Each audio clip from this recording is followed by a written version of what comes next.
damos inicio a esta catequesis sobre la quinta palabra de Jesús en la cruz: tengo sed. Para esto vamos al Evangelio según San Juan, capítulo 19, versículo 28. Después, sabiendo que ya todo estaba cumplido, y para que la Escritura se cumpliera hasta el final, Jesús dijo: tengo sed. Qué importantes que son los primeros versículos que hemos leído para comprender estas palabras. Después, sabiendo que ya todo estaba cumplido, y para que la Escritura se cumpliera hasta el final, Jesús dijo. Jesús, él sabía que debía cumplir la voluntad del Padre. Jesús no es alguien que vive el momento o que actúa por propia iniciativa. Él sabe todo lo que ha pasado hasta ese momento y que algo estaba llegando a su pleno cumplimiento. Él sabe que está cumpliendo con el plan de Dios. Ese plan de Dios para nuestra salvación. Y Él obedece a su Padre. Y Jesús pide de beber: tengo sed. En primer lugar, debemos decir que es absolutamente normal que Jesús tenga sed. Seguramente no ha bebido nada desde la tarde-noche del día anterior. Además, la cantidad de líquido que ha perdido al derramar su sangre, comenzando ya con su sudor de sangre en Getsemaní, y sobre todo en la flagelación, la coronación de espinas, que le ha provocado graves heridas en su cuero cabelludo, y estas heridas son muy sangrantes. Jesús también ha estado perdiendo sangre a través de sus heridas que ha recibido en la crucifixión. Y por eso Jesús ahora tiene sed y manifiesta esta necesidad del cuerpo, que escapa al control voluntario que alguien pueda tener. De hecho, el hambre y la sed son dos impulsos naturales, pero que tienen dinámicas distintas. Una persona puede estar muchos días con la sensación de hambre, puede estar muchos días sin comer antes de sufrir un daño grave en su organismo y mucho más para morir. En cambio, se puede morir de sed mucho más rápidamente. Si alguien no bebe, puede morirse. La sed, desde el punto de vista biológico, es un deseo más violento que el hambre. Que Jesús tenga sed en este momento nos hace ver cuánto ha padecido Él verdaderamente en su cuerpo. Porque Jesús no es una idea, no es una abstracción. El cristianismo no es una ideología, no es un movimiento de valores o de buenos sentimientos, no es mera filosofía. Aquí hay algo concreto, acá hay un cuerpo que está sufriendo, acá hay una vida que se está apagando para darnos la vida a nosotros. Jesús nos da una salvación que pasa por el cuerpo.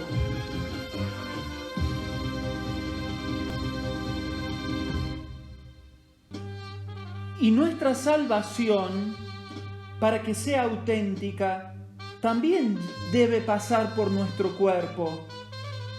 La salvación debe llegar a nuestra biología, a lo que somos por nuestro cuerpo.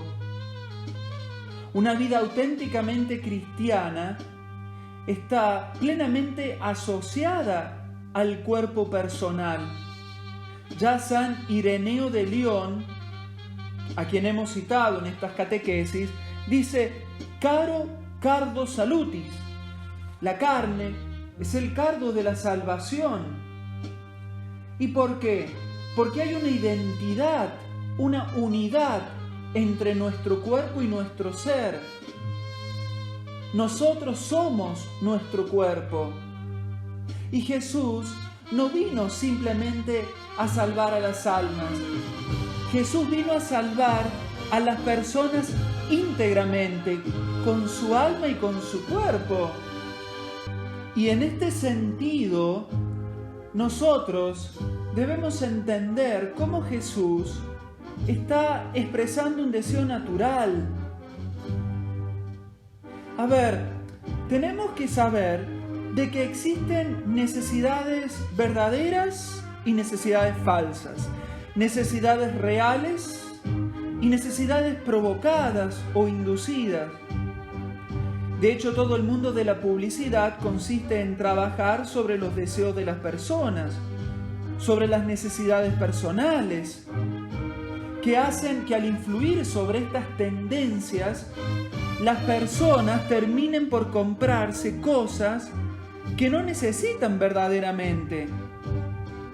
O por decirlo de otro modo, las personas adquieren, compran, según la necesidad que les ha sido creada por la publicidad.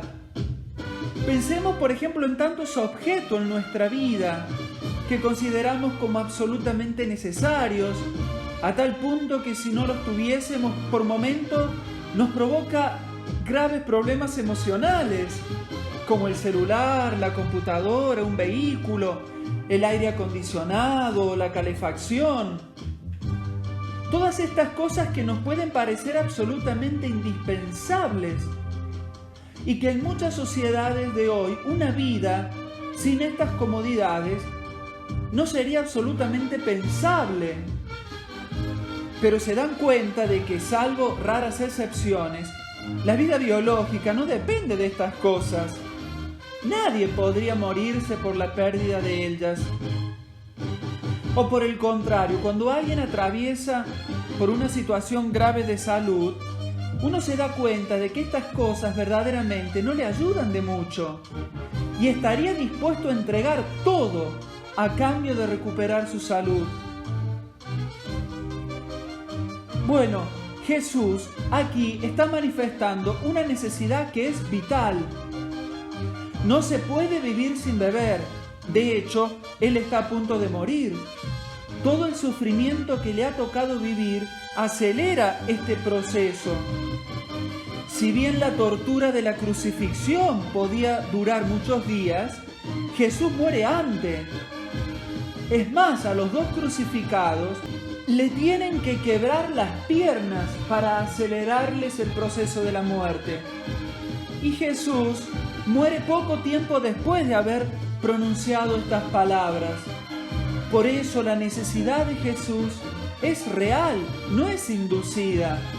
Y ahora nos tenemos que preguntar, ¿qué son las necesidades en nuestra vida? ¿Qué lugar ocupan en nuestra vida nuestras necesidades naturales?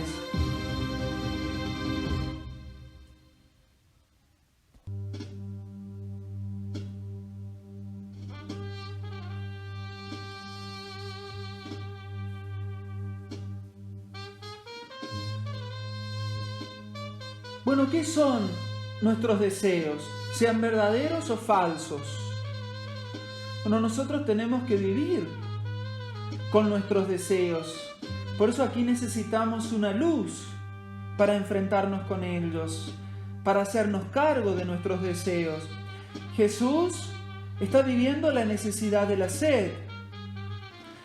Y en nosotros los deseos pueden ser interpretados como imperativos categóricos, es decir, como algo que debe ser satisfecho, como que tenemos la obligación de satisfacer nuestros deseos. Por eso, por momentos, nuestros deseos son vividos como impulsos violentos que vienen acompañados por una psicología absolutizante. Claro, tengo una necesidad verdadera o falsa y esa necesidad la debo satisfacer. Y si no la satisfago, se transforma en agresividad. Y cuando nosotros absolutizamos nuestras necesidades, comienza a suceder algo peligroso en nuestras vidas.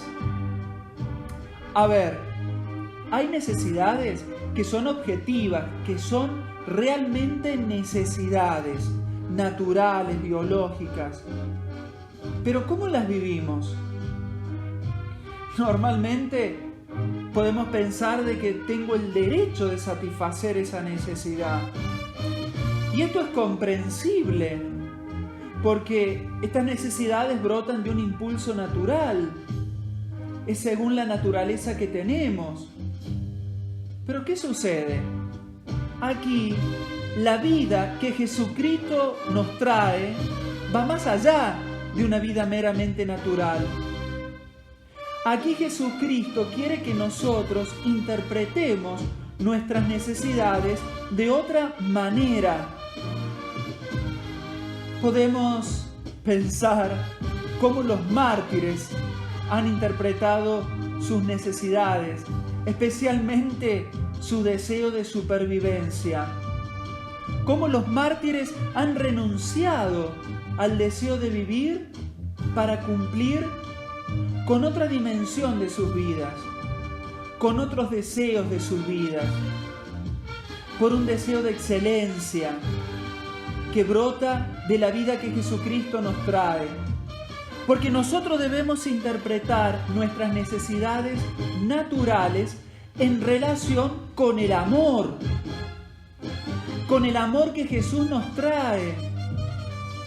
El amor debe llegar a ser para nosotros el deseo por excelencia.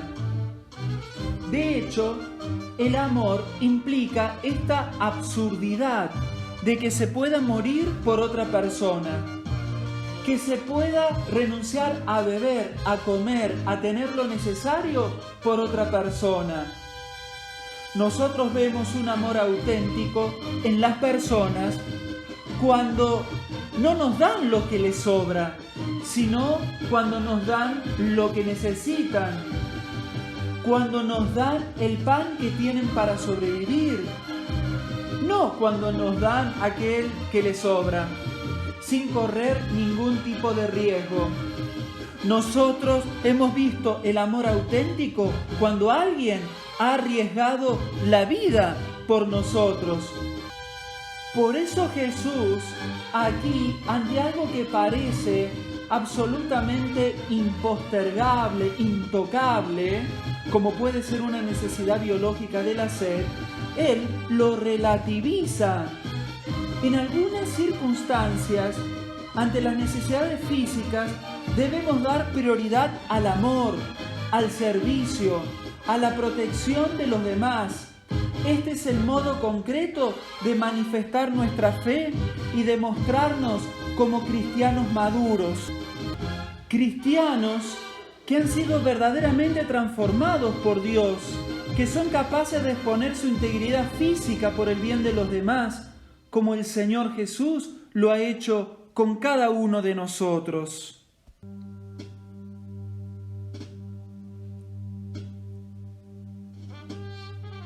¿Y qué hace Jesús en este momento que la sed lo atormenta?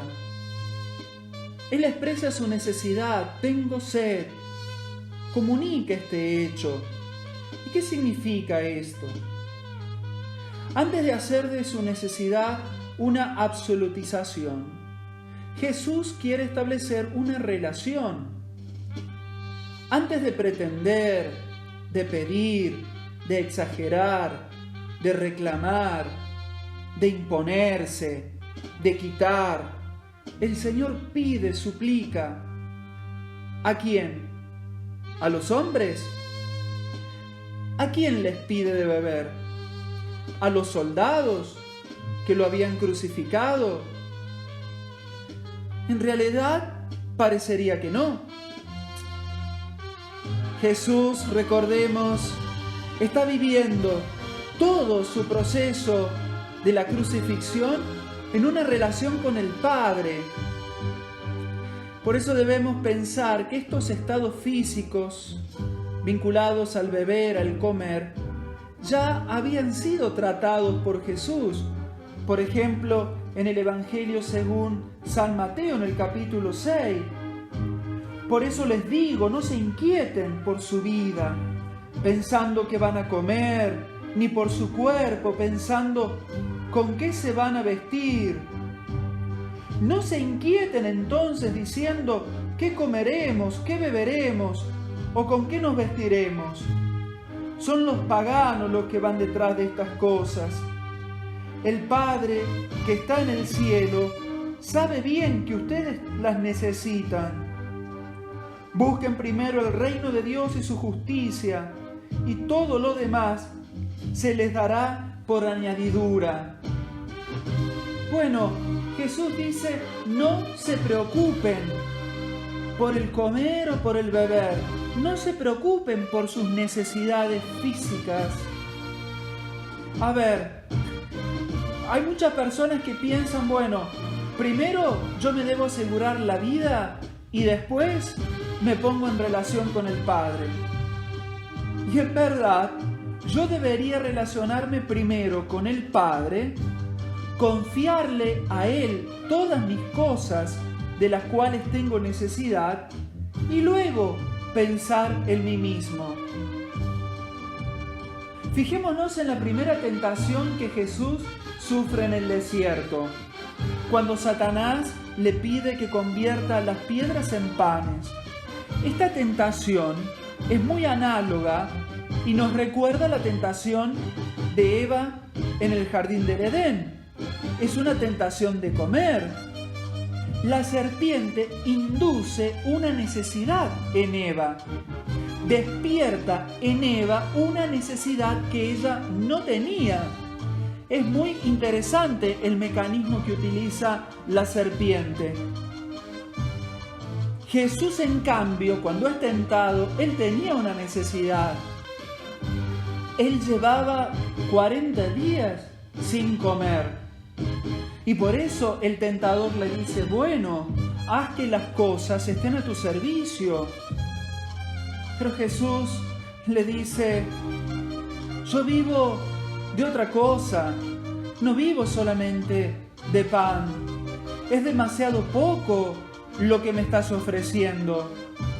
Es demasiado poco lo que tienes para darme. Es demasiado poco lo que me muestras como posible. Yo vivo de lo que el Padre me dice. Yo vivo de la relación con Él. Yo vivo de lo que el Padre pone en mi corazón. Yo vivo de su palabra. Busquen primero el reino de Dios y su justicia. Por eso hay algo que Jesús tiene en su corazón y es el deseo de cumplir la voluntad de su Padre. Y en este momento, sabiendo que todo estaba por cumplirse, Él quiere cumplir la voluntad de su Padre hasta el final. Él quiere estar en los planes de Dios, de su Padre. Y esto debe iluminar todas las realidades de nuestra vida, todas las circunstancias de nuestra vida. Debemos aprovecharlas, vivirlas como un lugar donde podemos entrar en relación con el Padre.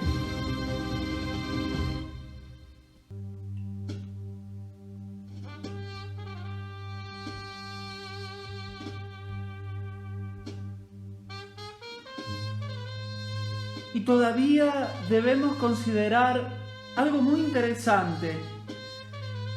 En el Evangelio según San Juan, cuando a Jesús lo van a prender, que Pedro toma la espada y le corta la oreja al servidor del sumo sacerdote, Jesús le dice, envaina tu espada, ¿acaso no debo beber el cáliz que el Padre me ha preparado? Es curioso, aquí Jesús aparece bebiendo. Toda la pasión de Jesús es el cáliz que el Padre le ha dado. En el momento de Getsemaní, cuando Jesús está orando, Él habla de este cáliz. si es posible, aparta de mí este cáliz, pero no se haga mi voluntad, sino la tuya. Por eso es curioso, mientras el cuerpo de Jesús tiene sed, su alma está bebiendo el plan de Dios. Y esto debemos entenderlo muy bien. Aquí alguno podría decirme, bueno, Padre, qué confusión que nos ha hecho. ¿Lo puede poner por escrito en una pizarra? Bueno, a ver, no puedo utilizar una pizarra ahora, pero sí puedo decir de que tenemos que comprender de que hay dos tipos de sed. Hay dos tipos de necesidades. Hay una sed o una necesidad biológica, física, de la cual ya hemos hablado. Pero también Jesús tiene la necesidad espiritual, la necesidad de su corazón, de su alma, de cumplir con la voluntad de su Padre. Por eso, cuando el tentador se aproxima y le dice que convierta las piedras en panes, no es que Jesús tenga que ayunar. Jesús en realidad tiene que cumplir con la misión que el Padre le ha encomendado. Y ese es su alimento. En el Evangelio, según San Juan, en el capítulo 4, aparece el diálogo de Jesús con la samaritana. Es maravilloso. Ahí también aparece el tema de la bebida. Jesús le dice, dame de beber. Y hay un diálogo entre ellos. Y cuando la mujer se va y vienen los discípulos que habían ido a hacer las compras y le ofrecen de comer, Jesús les dice, yo tengo otro alimento que ustedes no conocen. Mi alimento es hacer la voluntad de aquel que me ha enviado y llevar a cabo su obra. Por eso, aquí en la cruz, cuando Jesús dice, tengo sed, Él está expresando la necesidad de cumplir la voluntad del Padre. Lo que está escrito de Él en la Escritura. Por eso hay un comer y un comer, un beber y un beber. Y Jesús a nosotros aquí nos está invitando a dar un salto de calidad. Al contemplar la sed de Jesús, tenemos que también nosotros saber relacionarnos con nuestras necesidades físicas, biológicas, e ir a las necesidades espirituales, no olvidarlas, no dejarlas en un segundo plano, darles la importancia que tienen. Este es el pedido que el Espíritu Santo nos hace en nuestros corazones. Hay un hambre y una sed de autoafirmación, pero de repente descubrimos en nuestro corazón la sed y el hambre del amor, la sed de estar con los demás, de buscarlos, de quererlos. Nosotros tendremos siempre esta oportunidad de dar un salto de calidad, por el cual llegamos a otro tipo de vida, por el cual en mi relación con las personas no tengo la sed de mi ego proyectado sobre los demás, de mis necesidades, de mis carencias que deben ser satisfechas por los demás. O que ante las cosas que necesito, los otros no pueden convertirse en meros instrumentos que deben satisfacer mis necesidades. Ayudarme a encontrarme con mis ideas, facilitarme el cumplimiento de mis objetivos, de mis metas, de las cosas que voy buscando, de mis placeres. No, los demás deben ser tratados como personas. Mi búsqueda del otro debe ser la búsqueda del corazón del otro, de llegar a su corazón para hacerle el bien. Cuando alguien se interesa por los demás, comienza a sentir esa necesidad de olvidarse de sí mismo, de olvidarse de los propios deseos para pensar en los demás. para pensar en el hambre, en la sed de los demás, en las carencias de los demás. Comenzamos a estar preocupados por la vida de los demás. Y esto lo podemos experimentar cuando hay que cuidar a un niño que está enfermo, que llora. Ay, existen tantos momentos dolorosos, de desesperación, pero también esos momentos maravillosos donde uno ve claramente que se olvida de la propia sed, de la propia necesidad de uno, por la sed y la necesidad y el dolor de ese niño. La sed del otro es algo que debemos colocar en nuestro corazón, como Jesús ha puesto esa sed por nosotros en su corazón. Jesús tiene sed, pero no es la sed meramente biológica, porque esa sed, de todos modos, no se puede resolver. Él ya ha perdido tanto líquido. Él está a punto de morir. Él tiene la sed de nosotros, la sed de nuestro amor, de nuestra salvación, de cumplir el plan de Dios. Dios